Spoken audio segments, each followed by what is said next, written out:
Bismillahirrahmanirrahim. Assalamualaikum warahmatullahi wabarakatuh. Sahabat yang dirahmati Allah, di Bukit Uhud pada tahun ketiga Hijriah terdapat pertempuran yang sangat sengit antara kaum muslimin melawan pasukan kafir Quraisy. Peperangan ini dipicu oleh keinginan balas dendam kaum kafir atas kekalahan mereka di Badar. Saat kaum muslimin sudah hampir memperoleh kemenangan, beberapa pasukan pemanah yang ditugasi Rasulullah untuk tetap di Bukit Uhud justru turun ke bawah karena tergoda dengan ghanimah atau harta rampasan perang. Sehingganya, celah yang ditinggalkan pasukan pemanah ini dimanfaatkan oleh Khalid bin Walid, di mana beliau saat itu belum masuk Islam. Khalid bersama 200 orang tentara berkuda menyerang balik kaum muslimin dari arah belakang, dan disinilah kepiluan kisah dimulai. Ketidaksiapan kaum muslimin ketika diserang pasukan Khalid bin Walid membuat banyak sahabat Rasulullah menemui jalan syahid. Sekitar 70 orang gugur sebagai syuhada, termasuk diantaranya adalah sahabat-sahabat terkenal, yaitu Hamzah bin Abdul Muthalib dan Mus'ab bin Umair. Rasulullah SAW begitu kehilangan dua sosok tersebut. Bahkan Nabi merasa sangat marah karena beliau menemukan jasad pamannya, Hamzah, dalam keadaan tercabik-cabik setelah ditombak dan bagian dadanya dibelah untuk diambil jantungnya oleh Hindun binti Utbah. Sahabat yang dirahmati Allah, berita gugurnya para sahabat cepat sekali menyebar hingga terdengar oleh kaum wanita yang harap-harap cemas menunggu kedatangan pasukan di Madinah. Para wanita ini sangat mengkhawatirkan keselamatan anak, suami, ayah, dan yang paling utama adalah keselamatan Rasulullah SAW.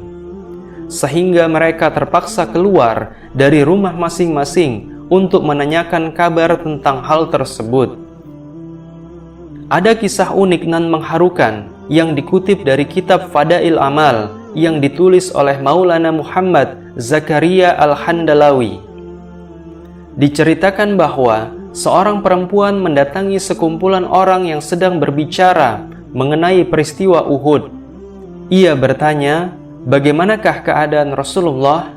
Kemudian seorang dari mereka menjawab, "Ayahmu telah meninggal dunia." Dan si perempuan tadi berkata, "Inna lillahi wa inna ilaihi raji'un." Namun ia kembali menanyakan keselamatan Rasulullah SAW.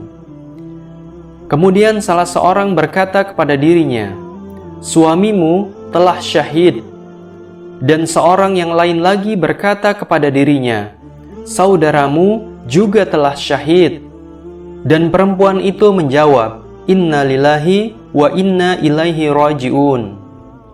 Sementara ia bersikeras untuk tetap bertanya, "Bagaimana keadaan Rasulullah?"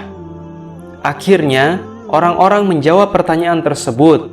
Mereka berkata, "Rasulullah dalam keadaan baik-baik saja, dan sebentar lagi beliau akan pulang." Mendapati jawaban itu, ia masih belum puas dan bertanya kembali, "Di manakah Rasulullah saat ini?" Lalu orang-orang berkata, "Di sana, beliau sedang berada di kerumunan orang-orang itu."